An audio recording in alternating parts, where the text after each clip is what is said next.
no menos empatar nesta xornada un Racing de Ferrol que visitaba a os Somozas, o partido que acabou con ese empate a un encontro no que se adiantaron os visitantes con ese gol de Antonio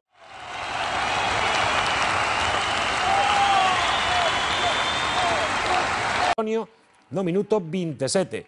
Aí chegaba o 0-1. Despois, os Somozas conseguiría o empate moi pouco despois co gol de Edi. Terminaba así o partido con ese 1-1 no marcador. Imos con outro encontro.